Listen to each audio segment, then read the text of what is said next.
muito bom dia para você. Chegou a sexta-feira e você está aí muito bem informado na nossa programação. Hora de trazer para você as principais notícias aqui no NE1, na nossa queridinha da semana. Sexta-feira é sempre muito bem-vinda, né? E para a gente começar o nosso almoço com muita informação, a gente traz imagens ao vivo para você aqui do centro do Recife, abrindo a nossa janela com esta câmera que fica no alto da nossa antena aqui no bairro de Santo Amaro, de onde a gente admira o nosso litoral, o nosso rio Capibaribe, trazendo para você informações também da previsão do tempo. A Agência Pernambucana de Águas e Clima diz que essa sexta-feira é de sol brilhando forte aqui para a gente na região metropolitana. Neste momento a maré está baixando, chega ali ao ponto, subindo, tá? Desculpa, chega ao ponto mais alto ali às 2h50 da tarde. E no NE1 de hoje você vai ver uma plataforma que permite que as famílias de vítimas de feminicídio possam acompanhar o caso na justiça. O site vai completar um ano e 50% dos casos que foram cadastrados foram julgados e os outros estão em andamento. E pacientes com Parkinson sofrem com a falta na farmácia do estado de um medicamento que ajuda a controlar os sintomas da doença. Você vai ver também, quem trabalha com carteira assinada tem direito ao Fundo de Garantia por Tempo de Serviço, o FGTS. E o Ministério do Trabalho e Emprego começou a notificar empresas que apresentam pendências no recolhimento do FGTS.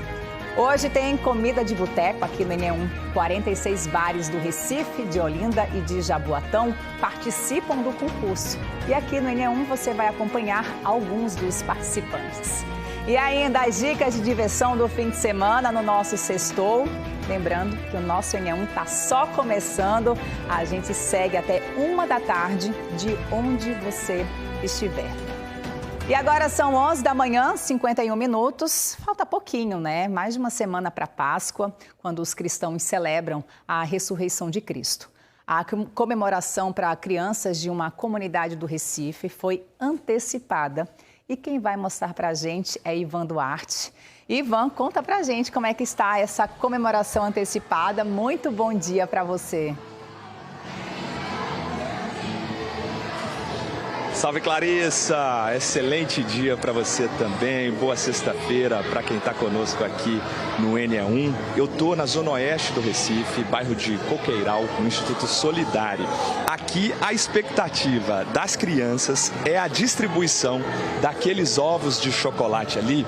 Você vê agora na imagem do Bruno Campos. E eu vou te pedir para derivar um pouquinho para o outro lado, Bruno, para a gente mostrar os artistas aqui, ó, que estão esperando para receber a distribuição desses ovos de Páscoa. Deixa eu explicar para vocês, pessoal, o que é essa ação num contexto mais amplo.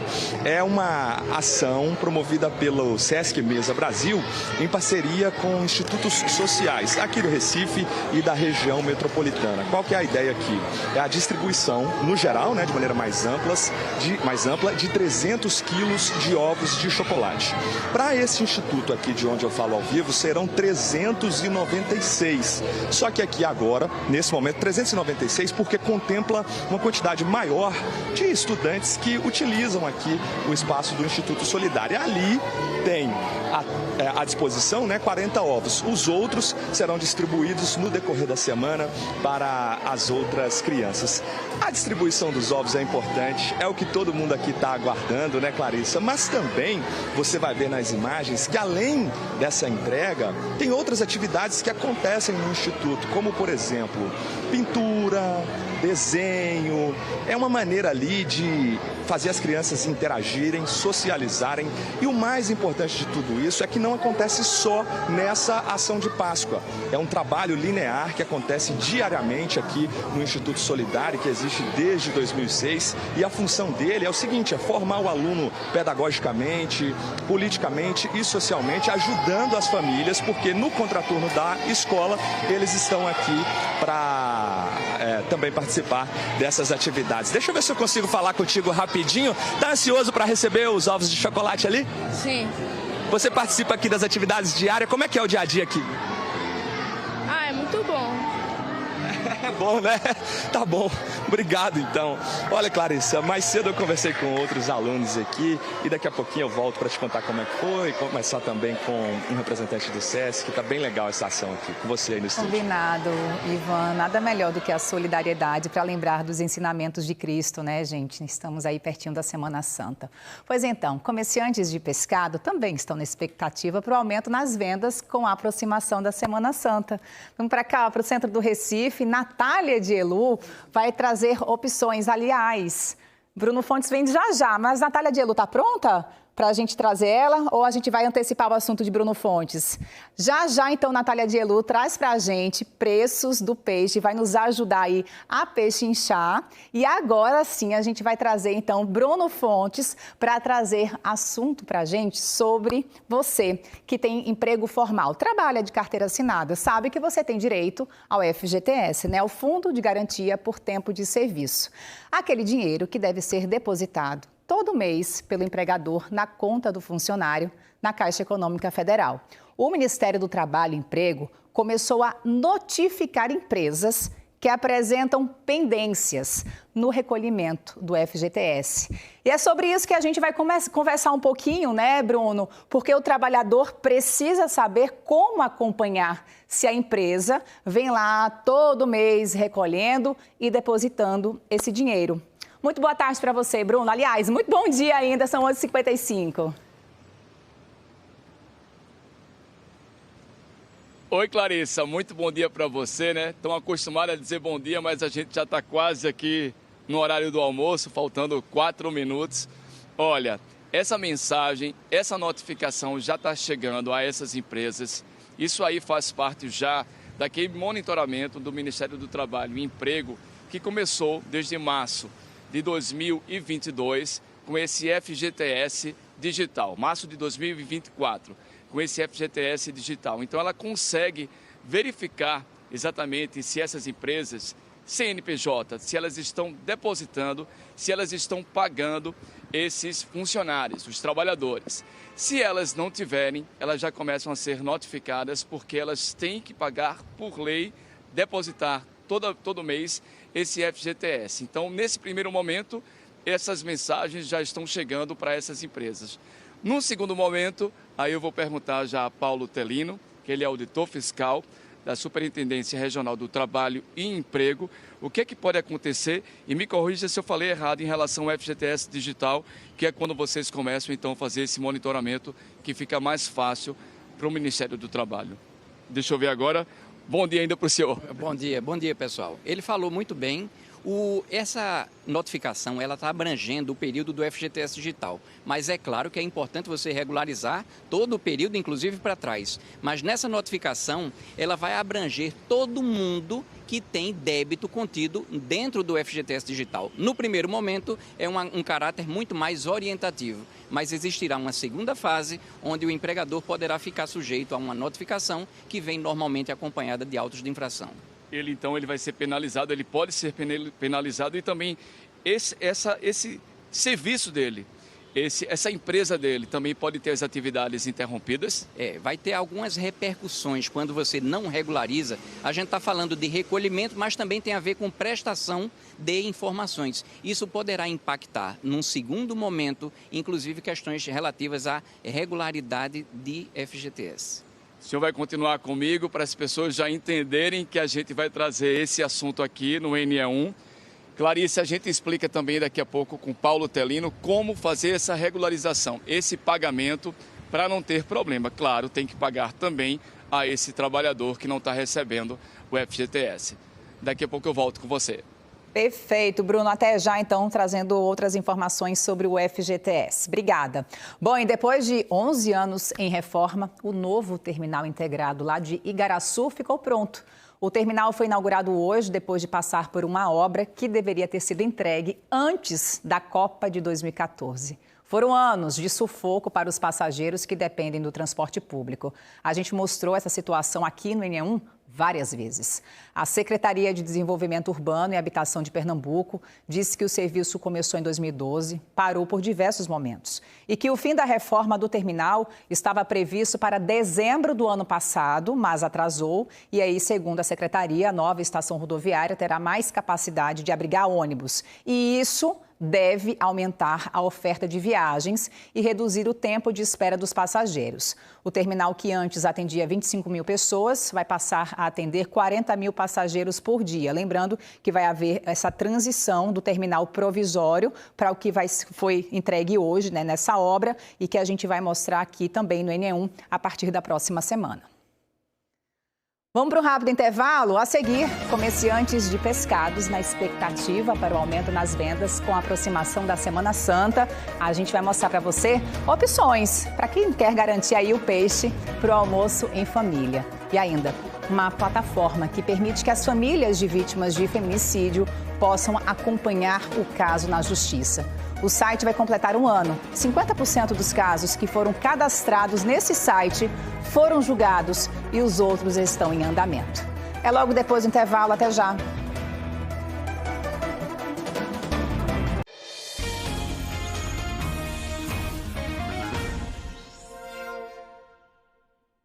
Meio-dia e 3 minutos. Estamos de volta para mostrar para você a comemoração de Páscoa antecipada de uma comunidade que fica no bairro do Coqueiral, no Recife. A gente volta para lá com o Ivan Duarte, que está acompanhando. Ivan.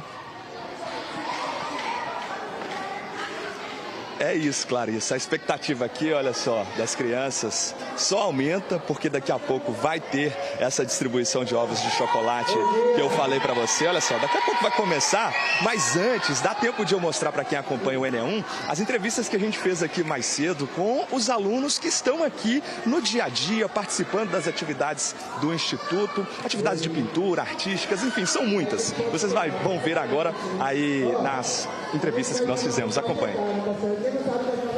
Aqui no Instituto Solidário é ótimo. Aqui eles cuidam muito bem da gente. Eles só querem ver a nossa alegria, um sorriso no rosto. Eu nunca avistei alguém triste aqui chorando aqui no projeto do MPA, porque aqui é ótimo. A gente almoça, toma café da manhã, a gente faz brincadeiras de educação física e muito mais. Ansioso, eu tô um pouco, porque eu já sei que vai rolar muitas brincadeiras e aí isso daqui sempre acontece e o que a Páscoa representa não representa o ovo da Páscoa e o coelho, representa Jesus. Eu estou fazendo um cartãozinho de Páscoa para mim porque eu quero ganhar um ovo de Páscoa bem grandão. Você participa aqui das atividades do Instituto Solidário. Como é que é aqui no dia a dia quando você vem? É muito legal. Eu venho aqui de manhã e só saio de meio-dia. E eu saio daqui e vou para a escola, mas eu fico muito legal porque eu venho para cá. Ano passado foi o ano que eu entrei aqui. Aí eu nunca ganhei um ovo de Páscoa no ano passado daqui. Aí hoje eu tô ganhando. Interessante, né, gente? As crianças aqui no contraturno da escola, então elas conseguem aí preencher todo o dia numa ação social no Instituto Solidário. Isso é importante também, pelo que eu conversei aqui, com as mães que conseguem ir trabalhar, conseguem fazer as tarefas diárias. Eu também conversei com um representante do SESC Mesa Brasil para entender o objetivo de fazer ações como essa e como é que se deu essa organização. Foi por meio da Jeane Carvalho. Vamos acompanhar. O SESC Mesa Brasil, ele é um programa de combate à fome e ao desperdício de alimentos.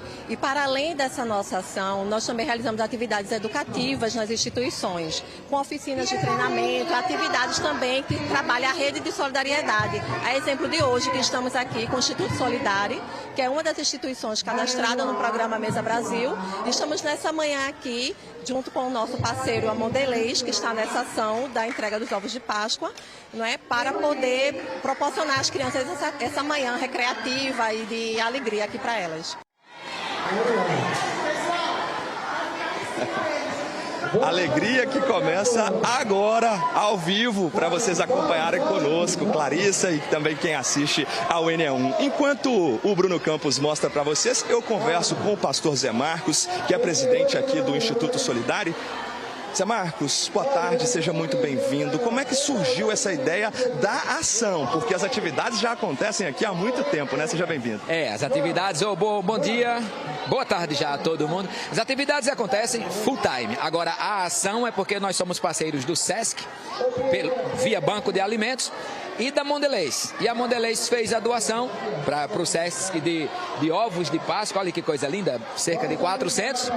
E a gente teve essa graça de receber e ainda ter vocês conosco aqui.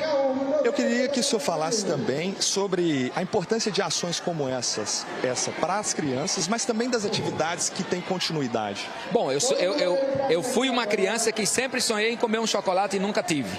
Então você imagina que uma criança empobrecida, ela quer ganhar um ovo de Páscoa. Um negócio desse é uma fortuna para uma família de comunidade, né? Então a importância é fundamental. A outra pergunta que você me fez foi as outras atividades, não é isso? Bom, então hoje nós atendemos a 1.400 crianças e adolescentes em 6 lugares, 3 do Recife e 3 do Agreste, e mais outras 1.100 pessoas entre jovens, adultos e comunidades em 6 lugares, em 3 áreas de atuação. A gente está vendo aqui que é um projeto sério, que existe desde 2006, e eu queria saber como é que vocês sobrevivem e se as pessoas que estão acompanhando a gente podem ajudar de alguma maneira. Sobrevivemos de doações esporádicas e parcerias, e isso aqui é um verdadeiro milagre, é fato, e acontece por causa de doação de muita gente, instituição, ONG, empresa e pessoas. Então, qualquer pessoa que quiser ajudar, isso é uma obra de muitas mãos, então eu peço sua ajuda, porque é assim que a gente faz o que faz. Essa pergunta não estava no roteiro, a gente conversava mais cedo ali. O senhor falou sobre o fator psicológico também que tem que ser trabalhado com essas crianças. Como é que é feito esse trabalho? Nós temos um olhar especial para isso, todos os nossos educadores são treinados, mas também nós temos o núcleo de psicologia hoje com 6 psicólogos cuidando delas e de suas famílias.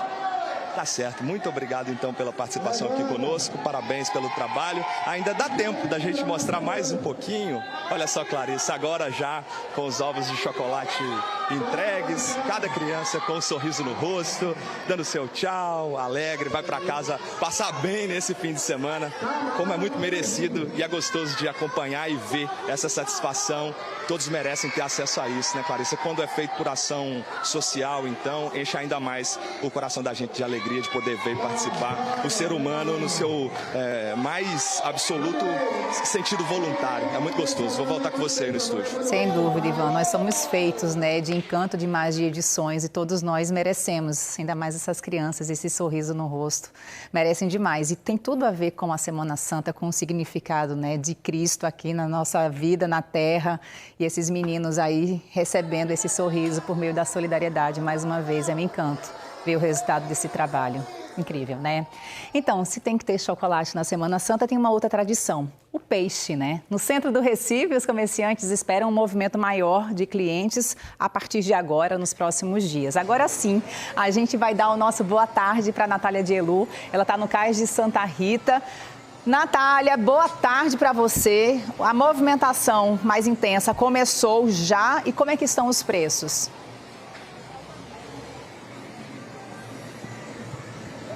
Oi, Clarissa, boa tarde para você, boa tarde a todos. A gente está aqui no Cais de Santa Rita, numa loja de pescados que já existe há 40 anos aqui no Cais de Santa Rita, onde muita gente vem comprar, né, peixe nesse período do ano. A gente sabe que domingo começa a Semana Santa, né, domingo de Ramos, então as pessoas já estão buscando movimento bem intenso por aqui. Agora deu até uma tranquilizada, mas quando a gente chegou por aqui, tava uma fila grande de gente comprando peixe, né? A gente vai aqui dar uma caminhada pela loja com a ajuda de Dona Sônia, que é a dona aqui do estabelecimento. Dona Sônia, me conte como é que estão os preços, os peixes mais procurados. O peixe mais procurado é a cioba, o filé de tilápia e a corvina. Quer dar uma olhadinha na corvina? Vamos dar uma olhadinha, porque o pessoal já está se preparando, né, para comprar. A gente está na quaresma, a gente sabe que muita gente segue essa tradição de comer peixe, principalmente na Sexta-feira Santa, né? E o pampo, né? O pampo, que é um peixe muito bom, de escama. É um peixe que está custando, ó, R$19,90 o quilo. E o pessoal procura muito a corvina, né? Sempre. A corvina muito novinha, toda novinha, amarelinha, viu? Tá linda. Está custando quanto? R$23,90. Como é que vocês estão se preparando, dona Sônia, para esse período? O pessoal está procurando mais mesmo, o movimento tá bom? O movimento tá bom. Agora o pessoal está procurando mais albacora e está em falta. Aí temos também a anchova, que é muito procurado. O pessoal antigo gosta muito de anchova. R$22,90, né? A anchova inteira. Camarão, tem camarão? O pessoal está procurando camarão? Não. Tem camarão. Tem o serra também, ó. Serra aqui está custando R$29,90. E camarão também nesse período, o pessoal procura, né, para fazer as receitas especiais. A gente está aqui circulando, né, porque agora deu uma tranquilizada no movimento. Mas como eu falei, tinha bastante gente por aqui. Camarão, né, que elas vendem já o filé. Já tem aqui o filé classificado. Tem o 26,30, o 41,50, todas as classificações. A senhora disse que tem um peixe que o pessoal procura que está em falta. Vocês estão... Agora, mas nós temos aqui. Pouco, mas tem. Deixa eu conversar aqui rapidinho, dona Sônia, com essa senhora que está aqui do lado. Vou pedir para a senhora ficar aqui esperando a gente, para ver o que é que ela está procurando. Boa tarde para a senhora, tudo bem? A gente está ao vivo no NE1. A senhora veio procurar peixe? Sim. Que peixe? Já para Semana Santa? É, para Semana Santa. Qual peixe que a senhora está procurando? Corvina. O que é que está achando dos preços do peixe? Tá um pouquinho salgado, viu? Mas dá para levar. Todo ano a senhora segue essa tradição? Sim. Todo ano. E faz pesquisa? Já fez pesquisa ou vem direto onde já sabe que tem? Eu comprei o ano passado aqui, aí eu vim fazer pesquisa, aí eu parei aqui de novo. E a senhora que cozinha? Sim. Qual é a sua receita preferida que a senhora faz e que a família gosta? Pirão. Pirão? É. Faz peixe de coco? Tudo. Sim, pirão, peixe de coco também. Repolho de coco também, na Semana Santa. Qual é seu nome, senhora? Mariana. Dona Mariana, a senhora vem de onde? De Casa Amarela. Tá certo, veio de Casa Amarela dar uma pesquisada aqui. Muito obrigada, viu? Boa tarde para a senhora. A gente vê o pessoal buscar. Primeira. Como é, dona Sônia? Pescado amarelo, um peixe de primeira. Tá por R$ 49,90, só aposta. Vou mostrar aqui. Então tem bastante variedade, dona Sônia aí mostrando pra gente, né, a variedade de peixes que tem por aqui para todo o bolso, para todas as pessoas que buscam seguir, né, essa tradição na Semana Santa que começa agora neste domingo e segue pela próxima semana, sexta-feira mesmo, é que o pessoal costuma, né, seguir essa tradição de comer apenas peixe. Clarissa, a gente volta com você. Exato, desde o início da quaresma, às sextas, né, quem segue realmente essa tradição está substituindo aí pelo peixe. Natália, obrigada pelas informações. Bom, e o NE1 de hoje também está falando do FGTS, né, o Fundo de Garantia por Tempo de Serviço. A gente vai voltar a conversar com o Bruno Fontes. Bruno, quando é que o trabalhador tem direito a resgatar o FGTS?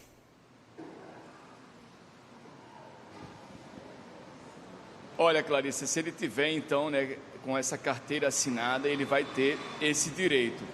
Nesse momento, o que está acontecendo agora são mensagens, disparos que a Superintendência Regional do Trabalho, o Ministério do Trabalho e Emprego estão fazendo exatamente mais com as empresas, com os patrões, para que eles, né, depositem esse dinheiro para os funcionários, para os trabalhadores.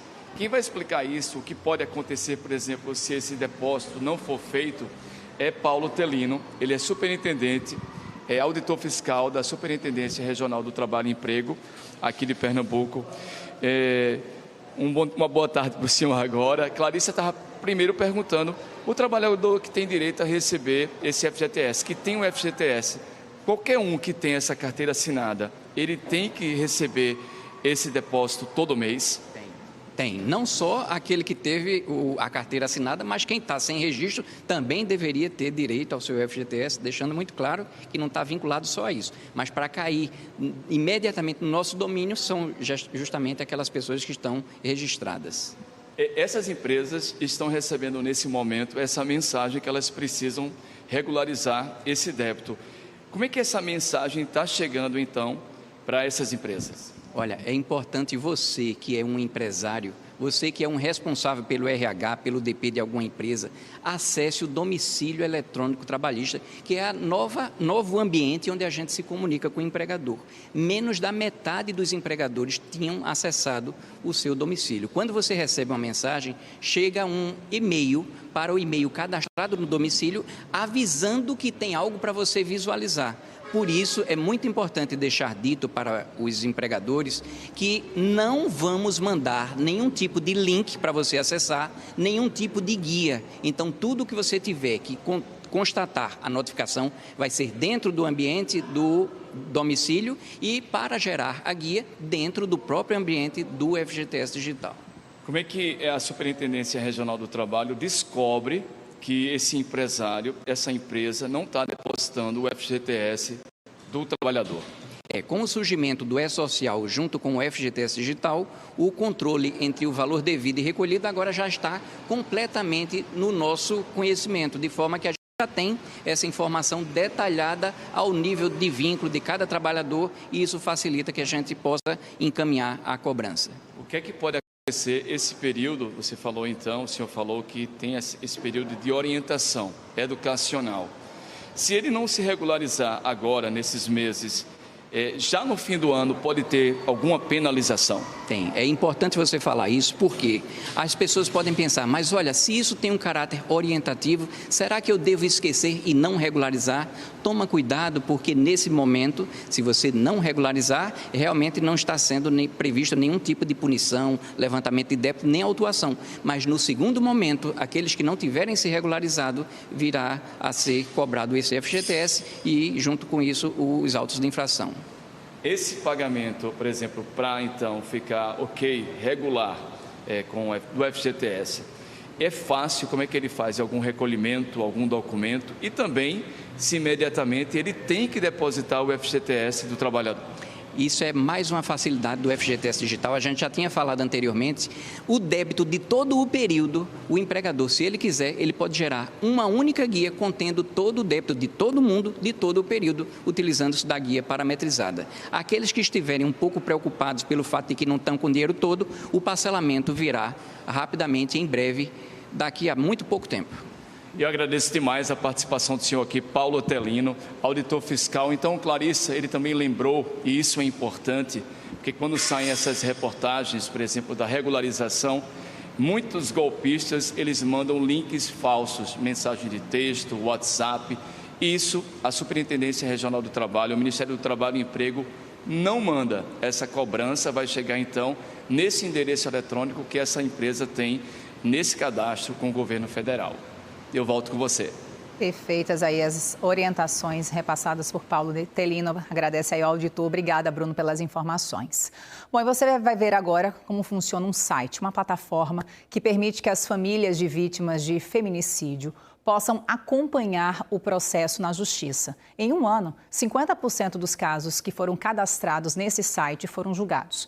É uma forma de cobrar justiça e também pedir rapidez na responsabilização dos criminosos.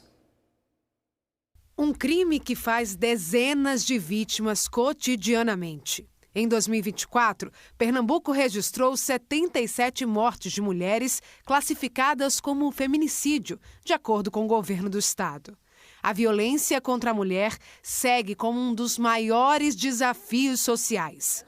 A juíza Patrícia Caiafo trabalha na vara de medidas protetivas de urgência e conhece de perto o sofrimento das vítimas de violência. Às vezes, os minutos, fazem a diferença na vida dessas mulheres e o que a gente trabalha para isso, é para evitar que ocorra o feminicídio. Qual a importância desses casos realmente serem julgados de forma mais rápida? Porque a gente sabe que em muitas situações as famílias se sentem vulneráveis porque os agressores continuam nas ruas. É importante, porque acaba a sensação de impunidade, a sociedade realmente vê na prática o resultado efetivo daquela pessoa responsabilizada pelos atos e é importante também a medida protetiva porque ela muitas vezes evita que aconteça, na minha experiência, na nossa experiência, não que é um fato preditivo absoluto, mas na grande maioria dos casos, quando a medida protetiva é deferida, quando existe uma ação penal, o feminicídio normalmente não ocorre. O feminicídio é um crime hediondo desde 2015. A lei foi uma conquista das mulheres, mas ainda encontra barreiras. Falta celeridade nos processos, falta informação. Para tentar diminuir o tempo de espera pelos julgamentos e punir os agressores com mais rapidez, nasceu o site Sinal Vermelho. A plataforma é uma iniciativa inovadora, fruto da colaboração entre o Instituto Banco Vermelho, a Uninasal e o Tribunal de Justiça de Pernambuco. O caso que gerou essa articulação foi o assassinato de Gisele Kelly, que aconteceu em julho de 2017. A mulher, de 37 anos, foi morta no apartamento onde morava no bairro do Rosarinho. O autor do crime, seu companheiro Wilson Campos de Almeida Neto, empresário de 48 anos, foi condenado em novembro de 2024 a 26 anos e 8 meses de prisão em regime inicialmente fechado, depois que a família colocou o processo dentro da plataforma. O Sinal Vermelho ele nasceu de uma necessidade, de uma conversa com um familiar que tinha perdido o familiar de Gisele Kelly, tinha perdido Gisele, já tinha passados 5 anos, onde o assassino estava solto e a família que estava presa, porque ela não conseguia seguir em frente, nem conseguia, na verdade, conviver com essa realidade e encerrar esse ciclo. O site foi lançado em maio de 2024. Vai completar 1 ano no próximo mês. Nesse tempo, 50% dos casos que foram cadastrados pelas famílias das vítimas de feminicídio já foram julgados e os outros estão em andamento. O objetivo é simples, mas potente: dar voz às famílias e pressão ao sistema judiciário. A ferramenta permite que qualquer pessoa cadastre um processo de feminicídio em tramitação. O sistema coloca cores no andamento dos casos, identificando os que estão parados há mais tempo. Márcio e João são universitários e colocaram a mão na massa, junto com outros 5 estudantes, para tornar o projeto uma realidade. A experiência os transformou. Foi muito gratificante, porque eu tenho aquele pensamento que eu estou ajudando uma família, uma pessoa muito bom. Foi uma experiência que abrangeu muito, não só a parte da carreira, como também a parte da conscientização. Eu consegui também enxergar melhor como que se passa a vida das mulheres, como que é justamente viver com o medo de todo dia você sair na rua. E também foi uma experiência muito boa porque eu pude trabalhar em um projeto que não foi um projeto só para estudar, não foi um projeto só para tentar melhorar no meu acadêmico, foi realmente um projeto profissional para crescer, para ajudar pessoas, um projeto que realmente ajudou a solucionar um problema na sociedade. Um trabalho de inovação e empatia que une justiça, educação e ativismo numa única ferramenta. A ideia do Sinal Vermelho primeiro, ele é uma rede de apoio. Então eu queria aqui pedir a vítima, a família das vítimas, que entre no site. O site é sinalvermelho.uninasal.edu.br, sem o www. Preencha as informações, são pouquíssimas informações, gente, são 3 campos obrigatórios. E quando a vítima, a família da vítima preenche essas informações, as informações vão direto para o Tribunal de Justiça. A gente tem 3 cores, e essas cores que a gente chama de sinal. Então, eu tenho uma cor vermelha, o sinal vermelho, que são aqueles casos com mais de 5 anos e ainda não foi julgado.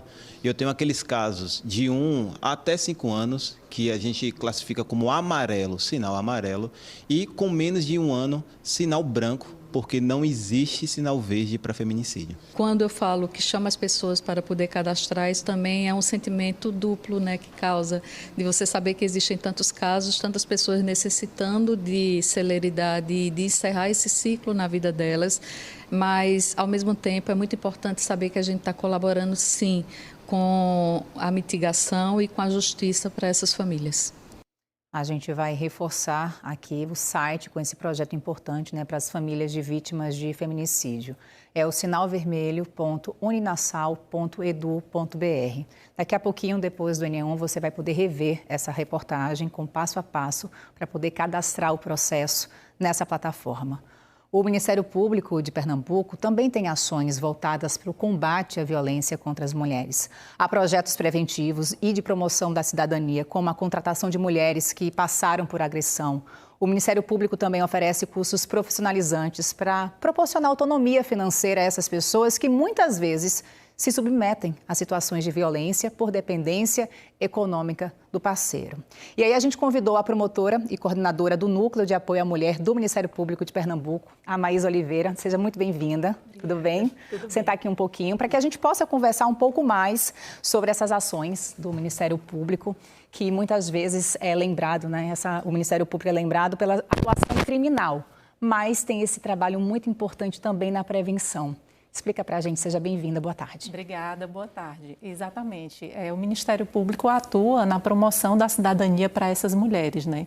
A gente compreende que, historicamente, os direitos das mulheres foram conquistados muito depois, né? E existe até hoje na nossa sociedade essa compreensão que vem desde antes, né? De que as mulheres não tinham todos os seus direitos garantidos. Então, se a gente for pensar, até bem pouco tempo, as mulheres precisavam da autorização do pai ou do marido para abrir uma conta no banco, para trabalhar fora, para estudar muitas vezes. Então, a gente percebe que ainda nos dias de hoje, essa mentalidade persiste e alguns homens resistem em aceitar, né, que os relacionamentos são baseados no diálogo, na parceria. Então, com base nisso é que o Ministério Público atua de forma preventiva, com projetos também voltados à área da educação. A gente tem a Semana Escolar de Combate à Violência Doméstica, que está prevista em lei, que precisa haver em todas as escolas e que o Ministério Público tem atuado todos os anos para cobrar isso, né? Toda a fiscalização que é feita para que isso se efetive é muito interessante porque são os próprios estudantes fazendo essa reflexão e apresentando seus trabalhos a respeito da violência. Então, acho que um dos pontos seria esse, né? A atuação na educação como uma grande esperança nossa dessa mudança de cenário. Eu falei sobre cursos profissionalizantes. Como é que funciona essa parceria junto com o SEBRAE? O Ministério Público fez essa parceria com o SEBRAE para que os promotores de justiça e promotoras que atuam nas cidades, né, encaminhem isso para os municípios e o SEBRAE disponibiliza salas do empreendedor nesses municípios para que as mulheres tenham acesso a cursos profissionalizantes e possam aí deixar, né, o ciclo da violência por meio da autonomia financeira. E aí a gente sabe que existe também a lei do minuto seguinte. Porém, ela esbarra no fato da mulher muitas vezes não conseguir o apoio, o atendimento ali perto de casa. Como é que o Ministério Público também atua nisso? E aí o Ministério Público atua também na fiscalização dos serviços de saúde para garantir que a lei do minuto seguinte seja efetivada.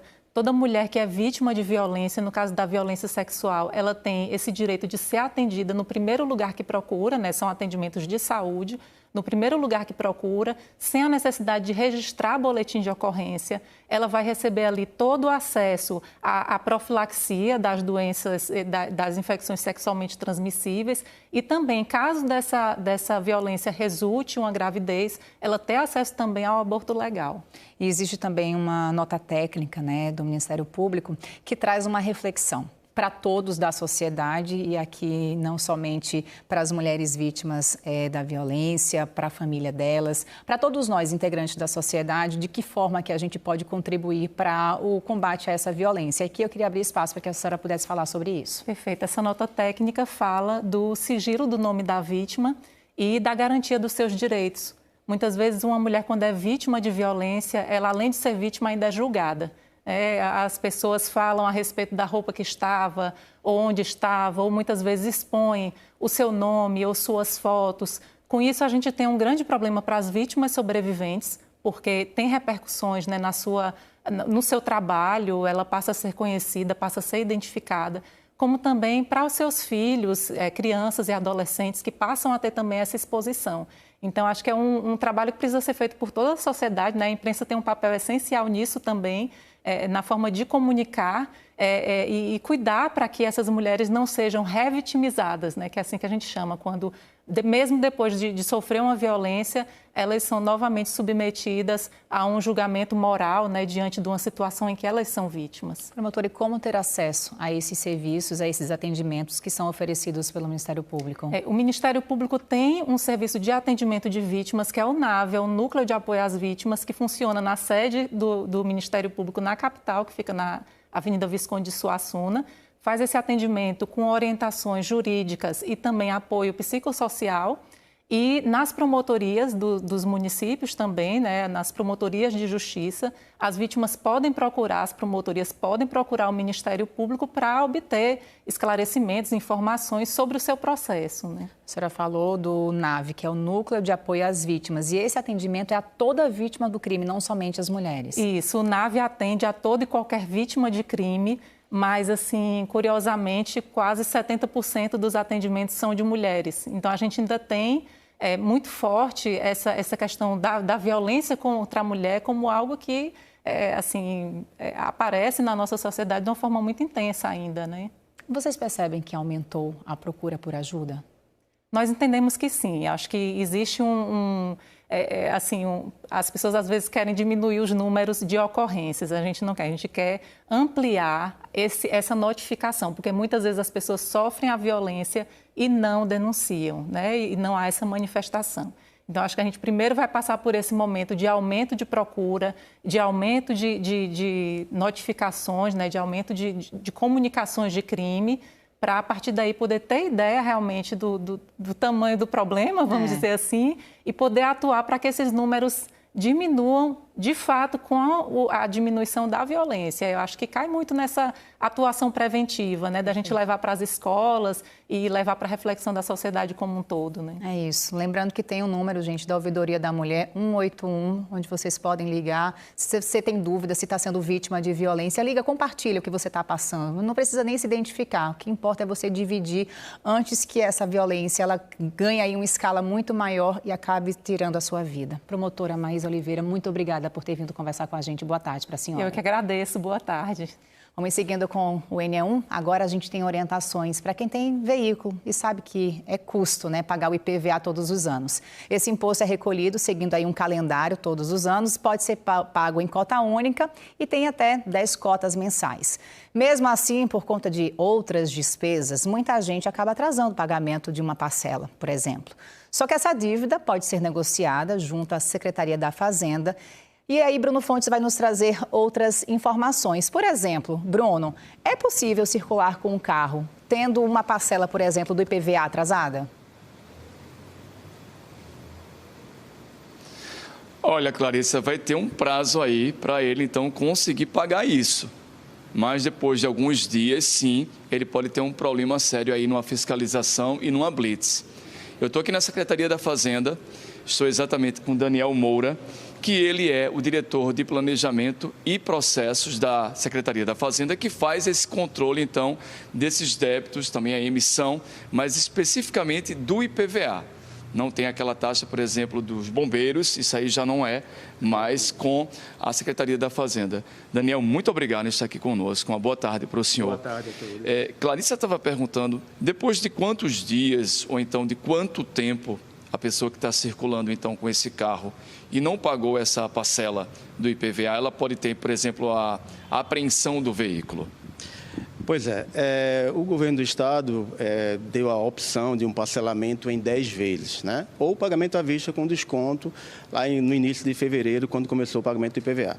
Mas se a pessoa fez o parcelamento, não conseguiu pagar, ou então está com uma defasagem nesse pagamento, ele tem o CONTRAN da conta de que o documento deve ser entregue ao contribuinte a partir de setembro, com a escalonamento das placas a partir de setembro. Porém, o contribuinte, ele pode ter direito ao documento desde que o parcelamento dele, até chegar a setembro, outubro, novembro, esteja em dia. Tá? A placa dele é 1 e 2, o documento tem que ser entregue a ele em setembro. Mas ele ainda tem o parcelamento de outubro e novembro. Ele pode receber o documento? Pode, desde que as parcelas até setembro estejam em dia.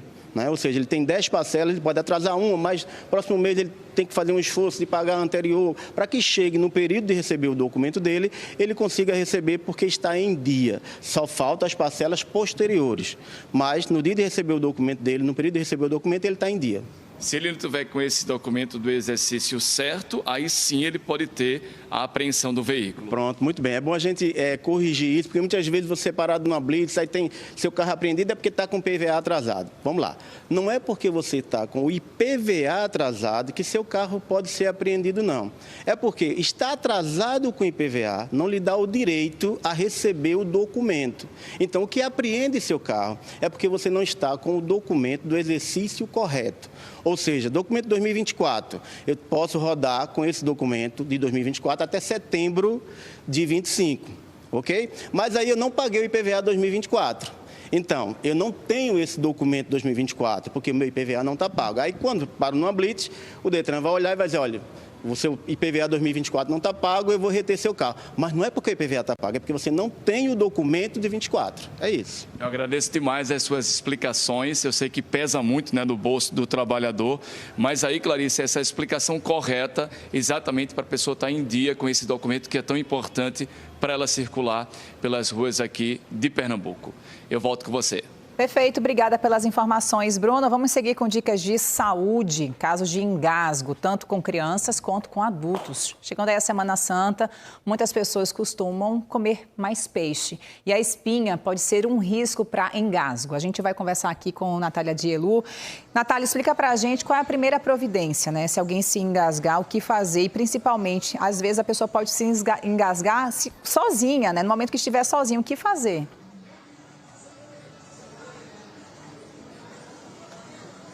Olha, Clarissa, primeiro de tudo tentar manter a calma, porque depende muito da situação, né? Se a pessoa ainda está consciente, ela pode tentar fazer uma pressão no diafragma, de repente imitando a manobra de Heimlich, né? Que, na verdade, é algo que todo mundo deveria saber, não somente profissionais de saúde. Eu estava aqui conversando com o Dr. Leonardo Gomes, que é coordenador do SAMU Recife, ele estava me explicando, nessa situação é difícil quando a pessoa está sozinha, né, doutor?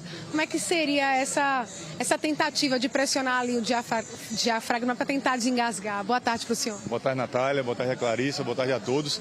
Não é muito eficaz, tá? É uma tentativa que você possa fazer essa compressão, né? Pode ser com o encosto de uma cadeira, uma superfície que você faça essa pressão na região do diafragma, para que o ar expirado, né, esse ar consiga expulsar o corpo estranho que está na sua via aérea ou que está na sua garganta. Lógico que, como você falou, manter a calma, ligar o 92, que é o número do SAMU, ou o 93, que é o número dos bombeiros, para que uma equipe especializada vá até a sua casa. Mas o importante é saber que, às vezes, o engasgo ele pode parar a respiração. E aí a gravidade ela pode desmaiar, ter um cansaço muito forte e a gente tem que chegar rápido para salvar essa vida. O senhor disse que tentar tossir também pode ajudar? O ato da tosse é expulsar a via aérea, é um sinal de que a via aérea está com alguma obstrução, então o ar respirado vai sair com mais velocidade e isso você conseguiria eliminar o objeto. Mas o próprio corpo estranho na via aérea dá esse desconforto e dá a tosse. Doutor, quando a gente fala de Semana Santa, espinha, o que se deve fazer, né? Primeiro de tudo, tem algumas coisas que as pessoas costumam, né, fazer. Olha se tá a espinha ali na garganta, tem gente que bota o dedo na garganta, tem gente que come farinha, tem gente que come pão. Isso é recomendado para tentar desengasgar? Eu queria, assim, primeiro a gente vai dizer o que tem que evitar, né? Então, primeiro é você supervisionar a criança e o idoso, são os extremos etários. Então, verificar se aquele peixe está sem espinha, para que ele possa comer. Prestar atenção nos distratores. As pessoas hoje em dia acabam comendo, olhando tela, celular, não está sentada completamente para poder fazer alimentação. Dito isso, você tendo o engasgo, não deve colocar pão, alimentos inteiros, né, que as pessoas orientam, coma isso aqui para poder passar essa espinha, para que não tenha problema e pare de tossir, pare de ter o engasgo. Isso não é adequado, então não faça isso. Pão, bolacha seca, farinha, nada disso é recomendado. Se souber fazer a manobra, faz a manobra. Mesmo que seja visível essa espinha, você não deve tentar pegá-la, porque você pode colocar mais para dentro esse corpo estranho. Então, tendo esse problema, é procurar emergência ou ligar 192. Doutor, acontece da pessoa às vezes de repente se engasgar com a espinha e ela descer, aí mesmo assim a pessoa precisa buscar um serviço de saúde? Às vezes a espinha ela arranha a sua garganta, né, sua orofaringe, e você fica com aquela sensação do engasgo que está incomodando, algo do sentido. Com sinal de alerta, sempre procurar emergência. Mas se você não teve nenhum sinal de alerta, você deve ter a calma, isso vai passar. Seu próprio organismo vai eliminar isso depois sem nenhum problema. Doutor Leonardo Gomes, muito obrigada, viu, por essas informações. Então, tentar não fazer essas soluções caseiras, né, que podem ser perigosas. Clarissa. Sem dúvida, obrigada pelas orientações. Hoje, 11 de abril, é Dia Mundial da Doença de Parkinson. A data foi criada para conscientizar sobre a doença e as possibilidades de tratamento. Profissionais de diversas áreas de saúde falaram hoje pela manhã sobre como o acesso ao tratamento ajuda na vida de uma pessoa com Parkinson. Assistiram às palestras pacientes com Parkinson, parentes e outros profissionais de saúde. O encontro foi na Associação de Parkinson, que fica aqui no bairro do Cordeiro, no Recife. É um dia que deveria ser de conscientização, gente, só que também é de preocupação para quem tem a doença de Parkinson. Nós recebemos aqui no nosso Canal Globo mensagens de pessoas reclamando que estão há 3 meses sem receber o remédio para o tratamento do Parkinson. A medicação está em falta na farmácia do estado. Walter não dá voltas ao falar que tem Parkinson. Eu já vou dizendo logo que eu tenho Parkinson, para as pessoas não verem que está tremendo e começa aquela questão. E estou convivendo, fazendo minhas atividades e convivendo dessa forma. Os tremores na mão direita foram o primeiro sinal. O diagnóstico foi dado há 5 anos. Na hora da escrita, eu sinto que a escrita está torta, não está legal, minha assinatura não está legal. Na caminhada, eu procuro usar menos chinelo na rua e mais um tênis para pisar com mais firmeza no chão, mas com mais cuidado para não tropeçar e cair. O Parkinson afeta o sistema nervoso central. É uma doença degenerativa, crônica e progressiva, causada pela redução da dopamina, substância que ajuda na realização de movimentos voluntários do corpo. Entre os sintomas estão lentidão de movimentos, tremores, rigidez, dificuldade para andar e desequilíbrio. A doença também compromete o raciocínio, causa demência, dores, distúrbios do sono e sensoriais. Parkinson não tem cura. A cirurgia que diminui os sintomas não é indicada para todos os casos. A maioria das pessoas que têm a doença faz tratamento com atividades, terapias e remédios que podem dar qualidade de vida aos pacientes. Walter toma Prolopa, mas a última vez que conseguiu pegar de graça na farmácia do estado foi em dezembro do ano passado. A família vem se desdobrando para comprar. Ontem, ele encontrou por R$ 108 cada caixa. Ele precisa de 3 por mês. Pesa muito, isso equivale a 10% da minha aposentadoria. E eu não tenho só essas medicações, eu tenho outras medicações que eu tenho outras comorbidades. E eu preciso comprar. Uma vez ou outra, meu filho e minha filha me ajudam. Eu vou comprando também dentro daquela disponibilidade. E outra coisa, a dificuldade agora está nas farmácias. Não está achando fácil o Prolopa.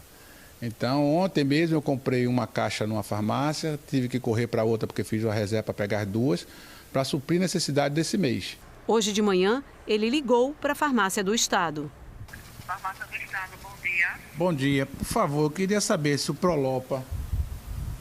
Chegou ainda não, está em falta ainda. Tem previsão? Está sem previsão. Está sem previsão. Ontem, no NE1, o médico neurologista Fernando Travassos falou sobre Parkinson e o que acontece com o paciente que não toma os remédios. Os remédios do Parkinson, eles não duram muito tempo, né? Duram horas. Então, assim que você parar a medicação, você já começa a ter sintomas. Então, um paciente que ele é rígido, que ele é lentificado, ele sempre tende a levar quedas. Então, é fraturas, hospitalizações. Então, tem todo um custo, não só para o paciente, como emocional, financeiro, como para o serviço de saúde também, né? Onde vai ter um custo elevado, porque vai ter internação, pode ter facilidade de pneumonia. Então, tem todo um processo que tem que ter cuidado, não é só o paciente, é o sistema público de saúde que tem que estar atento para não faltar medicação, né? Walter sabe da importância dos remédios e o tamanho da preocupação dia após dia. Meu médico disse, não pode deixar de tomar. Então eu não posso parar a medicação para esperar daqui a mais 3 meses começar novamente. Entendeu? Ela vai aumentar o tremor, vai aumentar as dificuldades que eu possa ter mais para frente. Me deixa angustiado, mas deixa outras pessoas mais angustiadas. Existem pessoas que precisam mais do que eu ainda. Eu ainda estou tendo condições de comprar. Mas quem não tem? Quem recebe um salário mínimo? Quem não está com problema de saúde, dependendo da farmácia do estado, não está recebendo a medicação? É muito difícil, entendeu? Eu não estou falando só por mim, estou falando pelos portadores de Parkinson. Exatamente, precisamos pensar em todos. E quem nem recebe, né, salário, Walter, pois é. A Diretoria de Assistência Farmacêutica da Secretaria de Saúde diz que o processo de aquisição do medicamento para a doença de Parkinson está em fase final. A entrega deve ser normalizada nos próximos dias, mas não foi informado, infelizmente, o dia exato. Também disse que o remédio é componente básico da assistência farmacêutica, pode ser adquirido por meio das farmácias municipais ou pelo programa Aqui Tem Farmácia Popular do Brasil, do Ministério da Saúde. Explicou também que pacientes podem pedir aos médicos para fazer ajustes na dosagem do remédio, considerando o que tem disponível na rede pública. Vamos para um rápido intervalo. Já já a gente vai trazer dicas de diversão para o seu fim de semana. E também o concurso Comida de Boteco. A gente mostra as delícias que estão sendo preparadas pelos participantes deste ano. 12h47, a gente volta já já.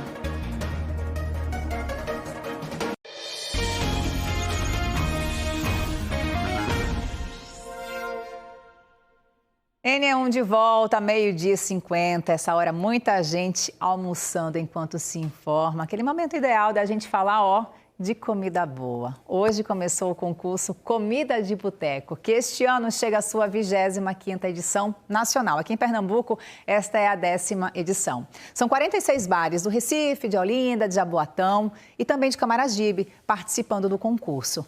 A votação acontece nos próprios restaurantes até o dia 5 de maio. São vários pratos saborosos e todos com o mesmo preço, R$ 35,00. Para concorrer ao título de melhor petisco do Brasil, os candidatos usaram a criatividade para elaborar delícias com aquele capricho bem especial. Os pratos que nós vamos conhecer hoje foram criados pela Casa do Chico, que fica no bairro das Graças, zona norte do Recife, e pelo Dirmantelo Bar, que fica no bairro de Casa Forte, também na zona norte da cidade. Vamos conferir. Meu nome é Francisco Farias, sou proprietário da Casa do Chico.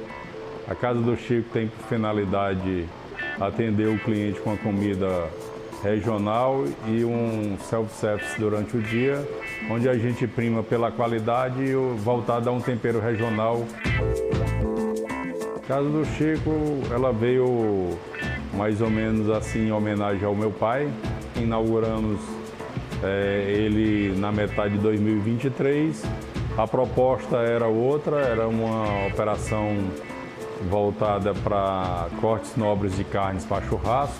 E aí, há mais ou menos 2 anos, nós percebemos que precisava mudar, porque a atividade principal ela gerava um impacto de capital muito grande, um giro menor, e a gente foi experimentando fazer as operações de culinária e a coisa foi caminhando para esse sentido, e a gente hoje se tornou um restaurante de self-service e bar.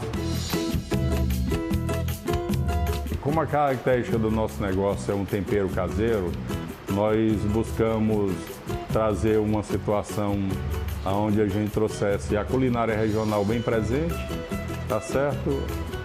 Pudesse atender com qualidade o nosso cliente. E aí nós trouxemos um baião de 2, que é um prato bem regional, trouxemos uma mistura de uma costelazinha desfiada, tá? Com vinagrete, com a macaxeira, um purezinho de macaxeira, tá certo? É um prato que a mistura ela vai dar um sabor especial ao consumidor. A gente aproveitou a questão da carne que ia utilizar para fazer o prato, para nomeá-lo, tá certo? Então nós colocamos o nome de costela cebola crisp. No ano passado a gente, como novato, ficamos em 10º lugar. Eu acho que foi uma excelente colocação, nos garantiu a manutenção para esse ano. A gente vai brigar e tomara que a gente consiga uma classificação melhor.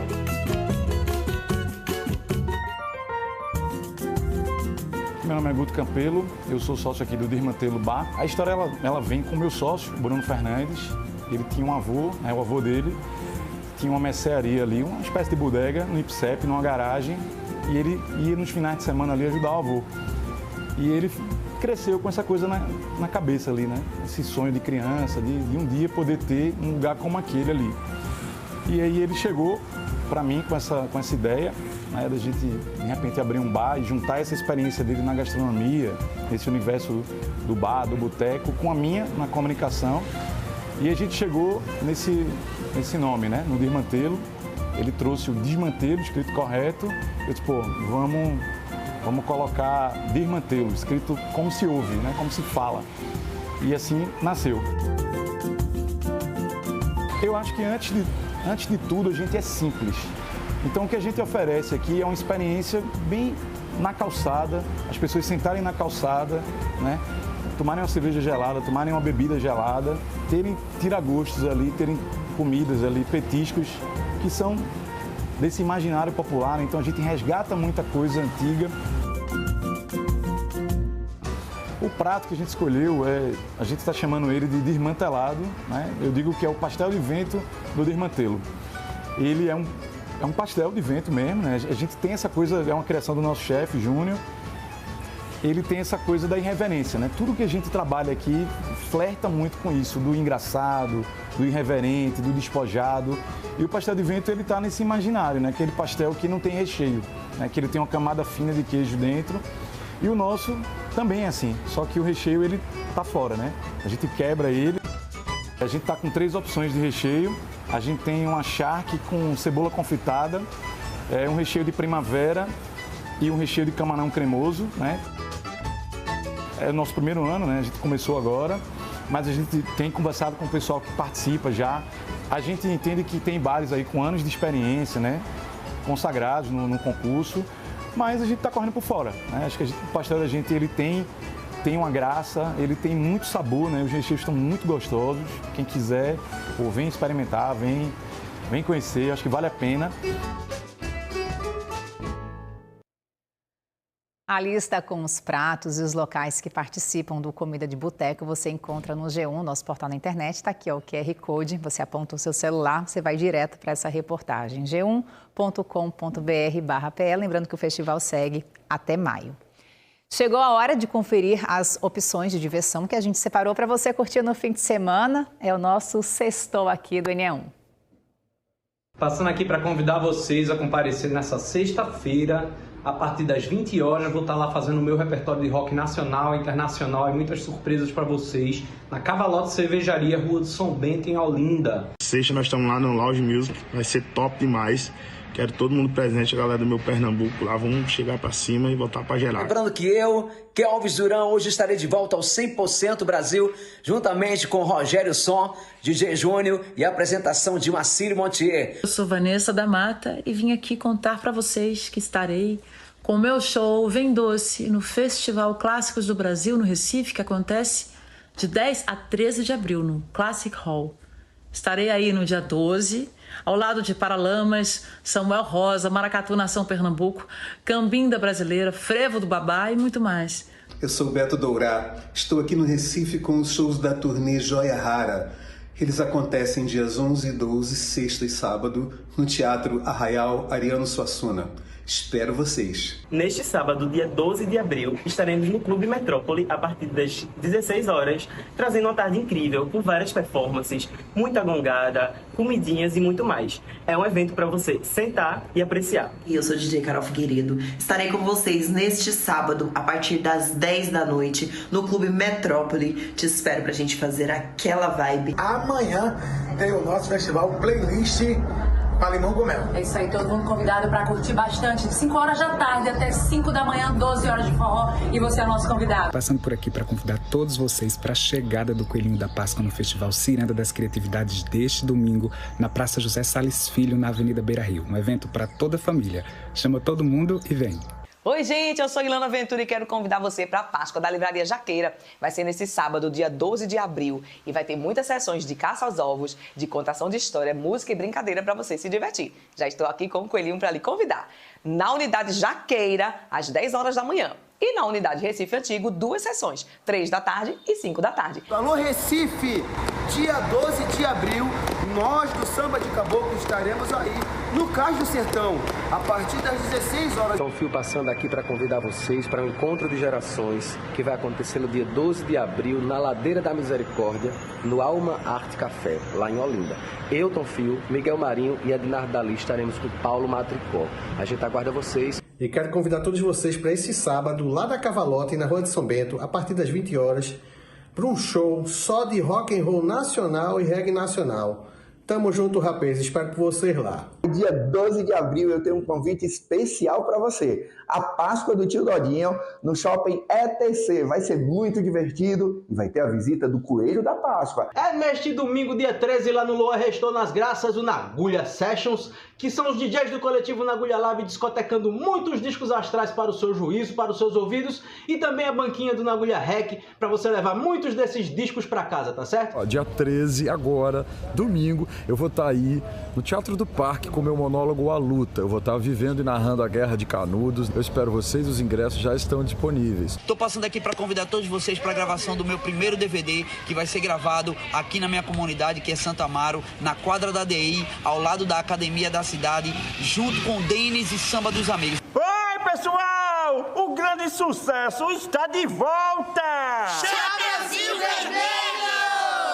Neste domingo, 13 de abril, às 16 horas, no Teatro do Parque, com acessibilidade em Libras. Estou aqui para convidar todos vocês para participarem da resenha do Samba Batucada neste domingo, a partir das 14 horas, na rua José Braz Moscou, número 294, Piedade. Que agenda, hein? No capricho para agradar todos os gostos, criançada e também adultos. Pois então, o convite está feito. Simbora sextar, a agenda posta, vamos embora. Para quem ainda tem compromissos, ótima tarde para você nesta sexta-feira. Ótimo fim de semana para você também. Amanhã tem NE1. Agora você vai ficar com o Globo Esporte, com o nosso amigo Tiago Ribeiro, trazendo para você tudo do futebol pernambucano. Muito obrigada pela companhia aqui no NE1 desta sexta-feira. A gente espera que a nossa querida Maristela Anis volte na semana que vem, se recupere. Estamos aqui na torcida. Ótima tarde para você. Muito obrigada pela companhia.